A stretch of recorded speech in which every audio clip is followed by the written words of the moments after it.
Hello and welcome back. Isn't that a beautiful song? I just love that song. Oh, so lovely. All right, so our next speaker, another book sister of mine, we had Barbie on earlier. Blair Kaplan Venables is also a book sister, close friend of mine. We've hung out in person on our entire book tour. We've kind of clicked and are little firecrackers together. So Blair Kaplan Venables is an expert in social media marketing and the president of the Blair Kaplan Communications, a British Columbia-based PR agency. She brings 15 years of experience to her clients, which include global wellness, entertainment, and lifestyle brands. She is the creator of the social media empowerment pillars, has helped her customers grow their followers into tens of thousands in just 1 month, win integrative marketing awards, and more. Today, she is talking all about strengthening your resilience muscle to bounce forward, because we all want to go forward, right? In this masterclass, you will work with Blair on creating an implementable plan for your life so that you will strengthen your resilience muscle so that you can be more resilient and start bouncing forward. Hello, Blair. Hi. How Thank are you you? so much for having me. I'm great. I'm after this, I'm flying to Vancouver and then to Miami and then to Texas. So I'm good, especially because it's supposed to start snowing here. Any other Canadians out there? You're There was probably off a few somewhere. in the Facebook group. I did Yeah. ask where everyone is from. There was a few in the Facebook group. So yes. Yeah, The awesome. floor is yours. Just a little bit of a trigger warning. I'm going to talk about some heavy stuff today. If you feel triggered, you need to walk away. That is okay. Also, if you feel like big feelings are coming on, that's completely normal. There is different organizations and support out there in your communities. If you do not know where to go or how to get that support, please reach out to me. My contact information is, I don't know if it's going to be shared, but my email is blair@blairkaplan.ca. And I will help you. So my name is Blair Kaplan Venables, and I'm the founder of the Global Resilience Project. Resilience is like an invisible muscle that exists in every fiber of our being. To grow, it requires exercise. And I learned this at the end of 2018 in a very difficult way. Years prior to 2018, I mended a very rocky relationship that I had with my father. I was given a second chance because he lived with addiction. He was in and out of my life, and I had a lot of anger. A few short years after I forgave him, he was diagnosed with a terminal illness. And that is when I had a choice. I either can continue on a destructive downward spiral of sadness and despair, or I can press on and awaken my resilience muscle. Despite all of the challenges I had, I became an international best-selling author a few times over. My podcast hit the top charts a few times over. I got tons of media attention, including being on a billboard in Times Square with Ania. And I hit some really big financial milestones in my business. So how did I push through such a turbulent time and reach these results? How did the relationship with my father inspire a drastic change in my life that led me to this very moment? I'm about to talk to you about how I strengthen my resilience muscle, and I'm going to give you implementable ways that you can do that to yours. And so this is a workshop. I know some of I'm only on Zoom, so I'm not monitoring Facebook. So if you do comment, I can go in and comment later. But if you're here on Zoom, this is an audience participation. So you don't have to get super into it. You don't have to put your camera on if you don't want to, but I'll read out the answers, but I just want to talk about it. So first, let's define resilience. I used to think resilience was bouncing back. You picture a rubber band on your fingers and you go like that and it stretches and you let go and it goes boink and it comes back. That's what I pictured resilience to be. But it's not that. Actually, I was in a ceremony and I had this epiphany.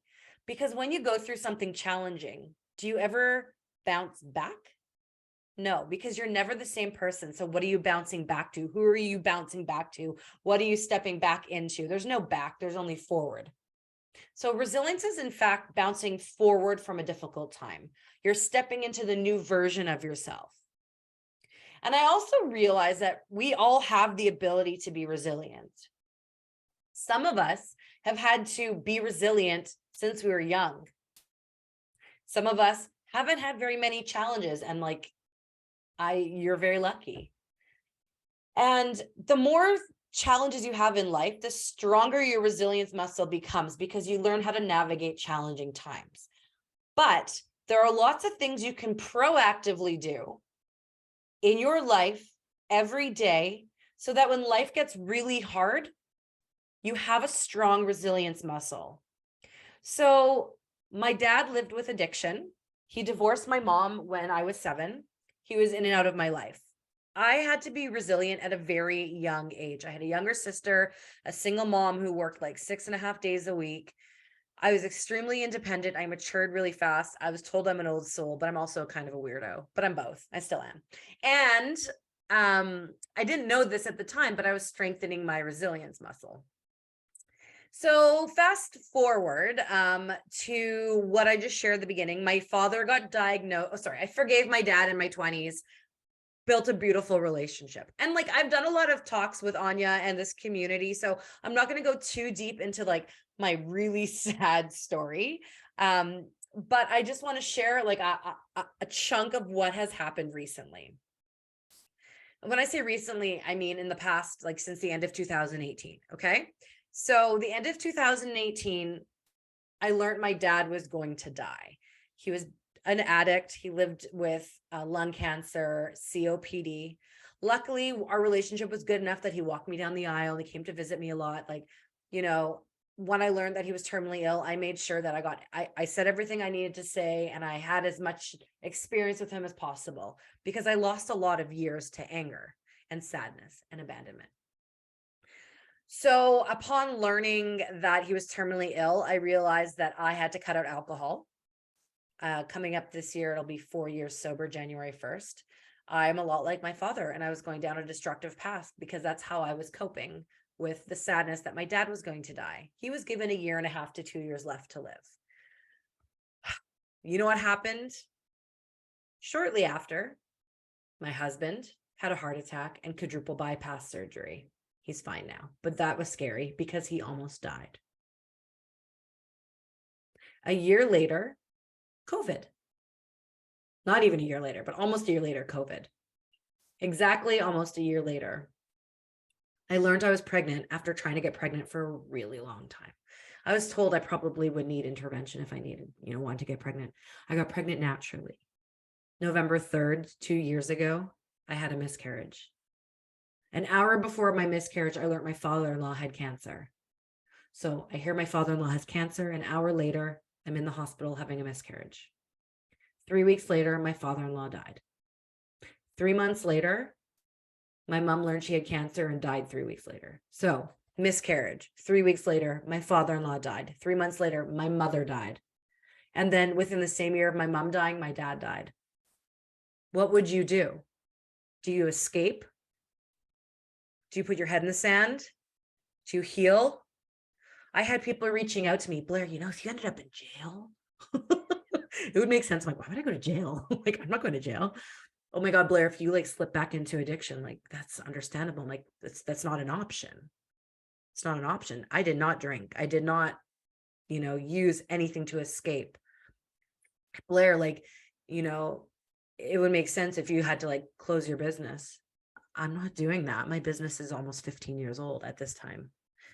Now it is almost 15 years old.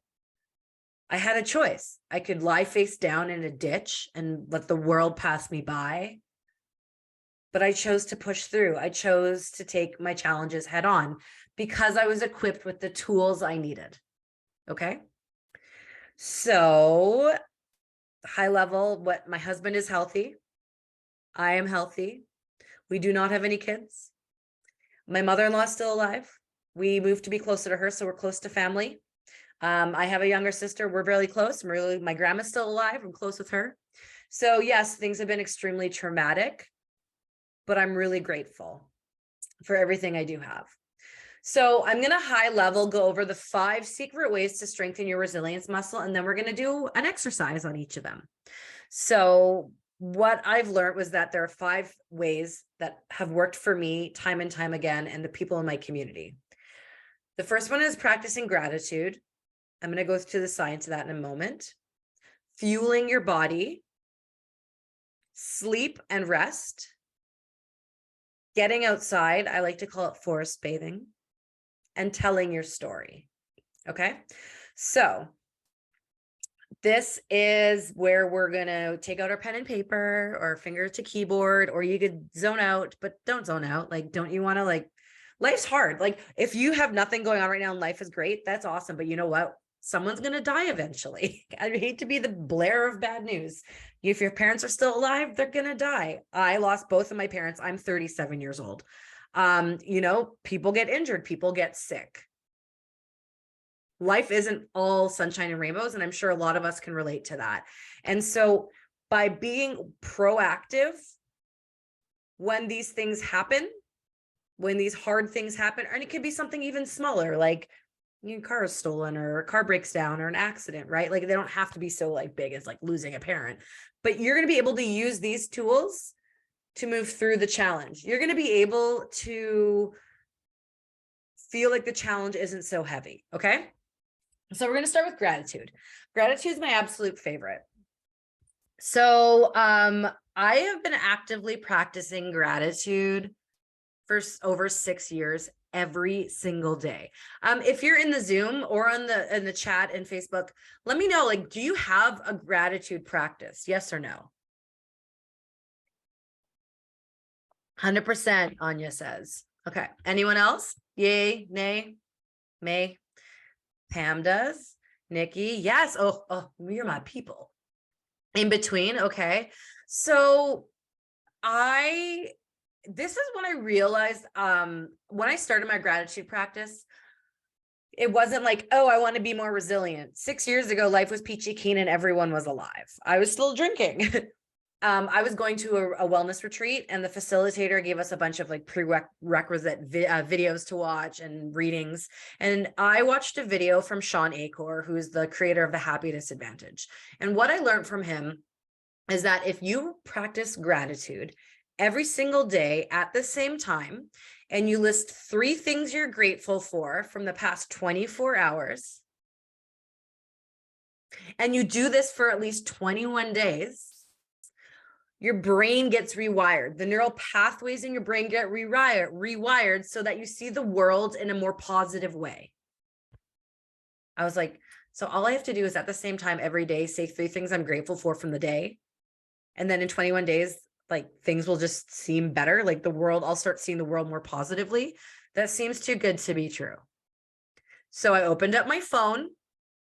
I chose 9 p.m. because I want to end my day with gratitude. I mean, starting your day with gratitude is great, but I like that it's a good wrap up for me. I set my alarm. I called it the gratitude alarm, and it's been going off almost every single day. Every single day, 9 p.m. for you too. Yes, I remember. So Ania and I were together when we were on our trip, and we were together in New York. Our alarms went off. It was great. I was like, soul sister. So I started practicing gratitude. I would do this with my husband.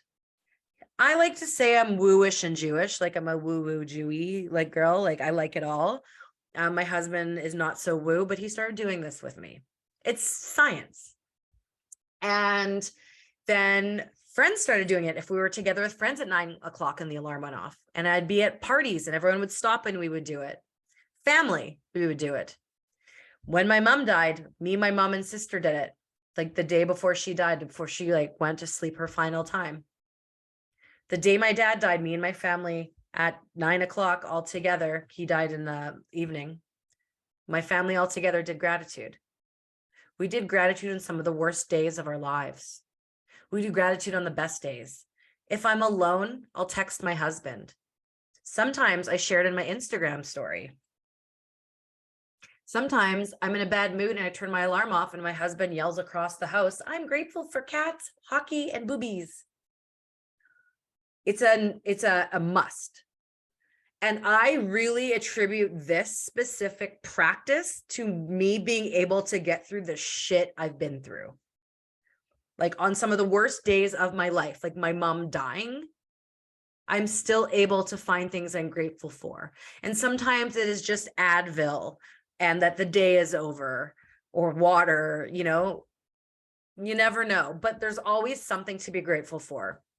So this is a 2-part practice. 1, I want you to, if you don't have an alarm set in your phone like me and Ania, I want you to decide what time of day you want to set a gratitude alarm. You can do it first thing in the morning. Maybe you have a family and you want to do it dinner. Maybe before bed, when you put the kids to bed, you do it. I like to do it at the end of my day because if I'm having kind of a crappy day, it's nice to think about all the things I'm grateful for. So what you're going to do is you're going to open up your phone. You're going to go to the alarm section. You're going to pick a time and you're going to set an alarm to go off every day at that time. And you're going to label it the gratitude alarm. And part 2 is that on a piece of paper right now, I want you to write down 3 things you're grateful for today. Something that happened in the last 24 hours. What are 3 things you're grateful for? If you feel like you want to share it in the chat or the comments, please do. So for me, I'm grateful for Macy. She is a contractor where I live. It is very hard to find people who do construction contracting. And we were putting a new window in and found a bunch of rot. And so now instead of my big, beautiful living room window being a window, it is boarded up. And so I really need daylight and sunshine. And she heard our story, felt bad for us, and she's fixing it on Friday, which means that hopefully the window is going in soon. I am grateful for my couples counselor. Shane and I see someone, they're helping us navigate grief and some of my trauma. And I'm really grateful for Lorna. Lorna is amazing. And I'm grateful for my husband because he loves me no matter what. And he, he just rolls with it with me. So we got Anya's, she's grateful for all of you coming to QM. She's grateful for the teachers bringing their magic, and I'm sure she's grateful for many other things. So gratitude, set an alarm every single day. My challenge to you is do it for at least 21 days. I'd say do it for a month. Do it for a month. No harm, no harm, no foul. If you're home alone, text someone, have someone be your accountability buddy. I'm Blair from Blairland on Instagram. You can DM me every single day your 3 things you're grateful for. I will be that person for you. Okay, so number 2, fueling your body. Like I said, I've been almost sober. I mean, I've been not almost sober. I have been sober for almost 4 years. January 1st will be 4 years. I chose to remove certain things from my life. I choose to fuel my body so I can navigate things. Because I don't drink, I find myself turning to food. So if I'm turning to food, I had a problem when my mom died. Like I ended up ordering blizzards from Dairy Queen. Like I love cookie dough ice cream. I was ordering cookie dough blizzards almost every day. Not very healthy, but most of the time, besides right when my mom died, I'm pretty good. Like before this, I just had an apple snack. For breakfast, I had the vegetable scramble. I'm very good at balancing my macros because I want to fuel my body. I want to fuel my body. What you put into your body matters. Do you wake up and drink water? You wake up dehydrated, right? Are you drinking tea? Like right now I have like an herbal tea and honey. What you put into your body matters. What you put on your body matters. Shampoo, skincare. Listen, I like chemicals too. Like I have certain like all natural products, and I have some products that are clearly not all natural, but I am mindful that everything I put into my body fuels me. It's also really important about what you consume. The news is really heavy. Like during COVID, the news was like the peak of the pandemic, very heavy. Reality TV, lots of drama, right? In the Real Housewives. I love the Real Housewives. TV can be really toxic. Heavy metal music might not be the right like tone for your nervous system. How you fuel your body matters. How you fuel your mind matters. Okay. So I want you to think about, this is the exercise for you about fuel. I want you to think about something that's maybe, you need to remove from your life and you'll feel better. So maybe it's like, oh, you eat a lot of milk duds or ice cream, or maybe you have beer every day or wine every day. Maybe you want to just go down to 1 day a week. Maybe you want to cut it out completely. Isn't it sober October? Oh no, it's November. It's Movember. Maybe you actually do watch a lot of TV. Maybe you want to reduce your TV to 1 hour a day. I want you to make a commitment to yourself about one thing you're going to do to enhance your health by how you're fueling your body, and write that down. So number 3, oh, this is one of my favorites. Actually, they're all my favorite. I love sleep. I love sleep. We need sleep. Like, screw the hustle culture. I hate that. Like, when I began, I was like, always like, hustle hard, boss babe. No, fuck. Like, do you want to be my rest friend? Like, I love resting. Like, yes, I have a, like, resting and sleep are so important. Sleep reduces, when you have an adequate amount of sleep, it reduces the chaos in your life. Sleep problems cause anxiety. Anxiety causes sleep problems. This can impact depression, your functionality, your creativity, like your emotions. Don't cut out sleep, cut out other things. What do? I know when I need to get up. I'm very big into my morning routine. I no longer hit my alarm and rush into my day. I like have a 2 to 3 hour morning routine. I wake up, I move my body, I have a candlelit bath, and I meditate, and I pull my oracle cards, and I journal, and I drink my coffee, and I sit in my window when there is a window that's not boarded up, and I pet my cats. I go outside if it's not, snowstorming. And if I know I need to get up at 6 a.m. to do all of this, so I'm at my desk for 9 o'clock work, and I know I need 8 hours of sleep, guess what? I'm in bed by 9, so I could start my wind down and be asleep by 10, because I know what my process is. I've had people at my house, I've had parties, people are still here, I'm going to bed.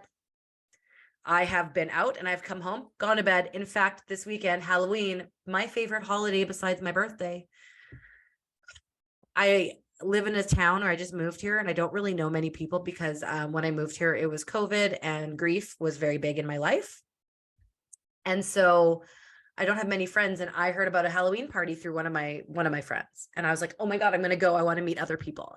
I love kids. All my friends have kids, and I'm looking for some friends without kids so I can do spontaneous plans and stuff. If you have kids, and if you don't have kids, So I was so excited because I got the details for this party, and I was going to meet my friend there, and I got all dressed up as a whoopee cushion, had a bath, did my makeup, put on my big whoopee cushion costume, sat down on my couch.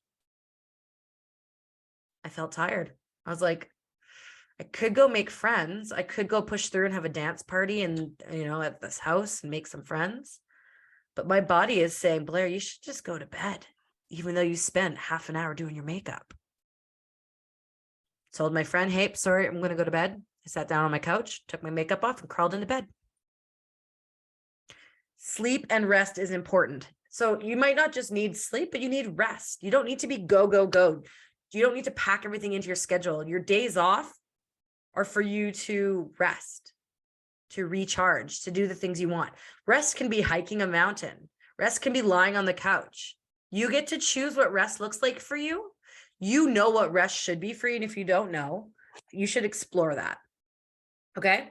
So what I want you to do, and this is just part of today, is figure out what time do you need to be up tomorrow,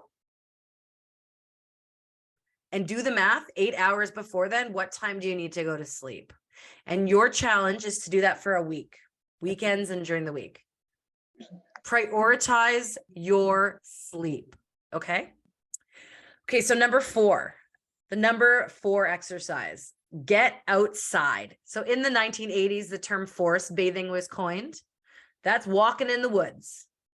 Being amongst nature and trees is proven to lower your blood pressure, boost our immune system, increase self-esteem, lower anxiety, and provide us with a natural mood boost. Like, basically, go outside equals healthy and happy. That's like the simple equation. In fact, I just had a photo shoot this summer and I hugged my first tree, and Ania was like, I hug trees all the time. Go hug a tree. I had never hugged a tree. I'm like, why have I never hugged a tree? I have a huge ass cherry tree. I spent a lot of time in the woods. I love camping. I love all the things in nature. But go outside. Go outside. Like, put your computer away, put your phone on airplane mode if you want to take pictures, and go be outside. Don't look at a screen. Take your shoes off, put your feet in the sand or the grass or the ocean or the river or the lake or wherever you are, maybe not the snow unless you have a hot tub nearby, but go outside. If you're like, Blair, I live in an urban center, there's no trees, bring plants in. You can't see this, but I am surrounded by plants all over my house, all over my office. I am surrounded by nature. Bring plants in. Bring plants in. You know, maybe you have to stay at home. Open your window, get fresh air in. This is so important. It's free. It's free to do all of this. You know, I bet you on your marketplace section in Facebook and wherever you are, or Craigslist, you can even find free plants. Maybe you have one plant and you propagate it to make more. This is a low cost. These are low cost things. Sleep, you just close your eyes. Fuel your body. It's great. You know, cut out things. Gratitude, you can do that. But get outside. And now what I want you to do is I want you to all list 5 places where you can go that's outside. Could be backyard, a certain park. So for me, it could be backyard, nature, the Valley View Nature Park, camping at the shoe swap. None of you know what this is, but they're my places. It could be walking along Thompson Drive, and it could be Riverside Park. Oh, and Mount St. Paul. Oh no, Paul Lake it's called. Yeah, Paul Lake. That's cool. There's a really big rock there. List 5 places that you can go that are outside. And it could be just outside your door, or you can get in your car and get there. It can be a 2-hour drive or a 2-minute drive. I listed things that are a 2.5-hour drive and literally my yard. 5 places that you can go that are outside. And once you have this list of 5, schedule time in your calendar between now and the end of the month to do that, to go to those places. And you might just need to block time off in your calendar to go outside and stand barefoot in your grass in your yard. Okay. So number 5, the 5th way to strengthen your resilience muscle is telling your story. Telling your story. Have we all ever been in a situation where we've had to pee, but we just hold it in? It just doesn't feel good. It's very bad for you to do that. That's kind of like your story. Not pee. Your story isn't pee, but when you hold your story in and you don't let it out, it's not good for you. You need to tell your story. Doesn't mean, oh, I'm going to stand on a stage and share my story with everyone. I'm not comfortable with that. You don't have to do that. Do you have a journal? Do you write in a journal? Do you write out your feelings? What about your notes section in your phone? Are you processing big emotions? What do you do? Are you turning to a bottle of booze? Are you turning to violence or anger? Are you having trouble processing feelings? Write out your feelings. Have you ever seen a counselor or a therapist? I love it. I'm a huge advocate. I do traditional therapy, non-traditional therapy, grief therapy, medicine, healing, ceremonies. You know, I believe in, I have an SSRI. I take Zoloft. It saved me. This spring was really hard. And I noticed I needed my Zoloft. I needed Zoloft. That's just me. I believe in science. I believe in spirituality. You know, you can share it on social media. Maybe something happened and you share it on social media. Maybe you write a book, or maybe you submit it to the Global Resilience community.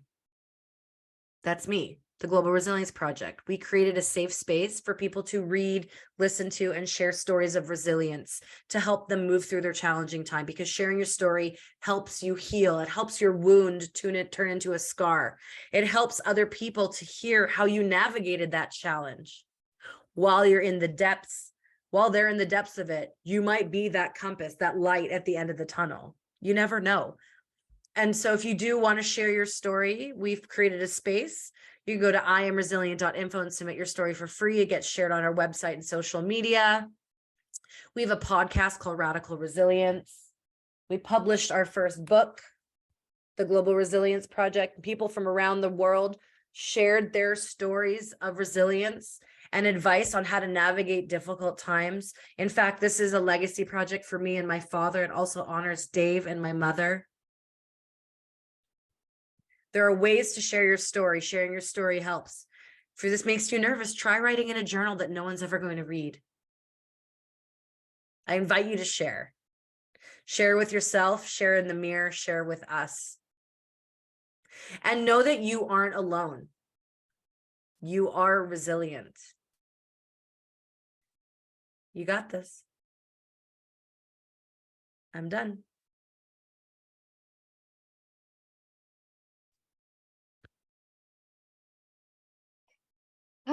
I've heard Blair give this speech many, many times, and every time it hits me in the heart. So I honor you and I thank you. Thank you for being here. Thank you for being resilient. Thank you for being a friend, and just gratitude. Thank you. I honor you. We're going to take a short little intermission. And again, we are going to go into the Q&A session. There is only going to be 3 of us today. Barbie could not hop on. Blair, myself, and Nico. So if you have any questions, start typing them in. We're going to take a short little 2-minute intermission. And then I'm going to share a little bit more about Xpansion Alchemy and also the giveaway that I'm doing. So stay right tuned.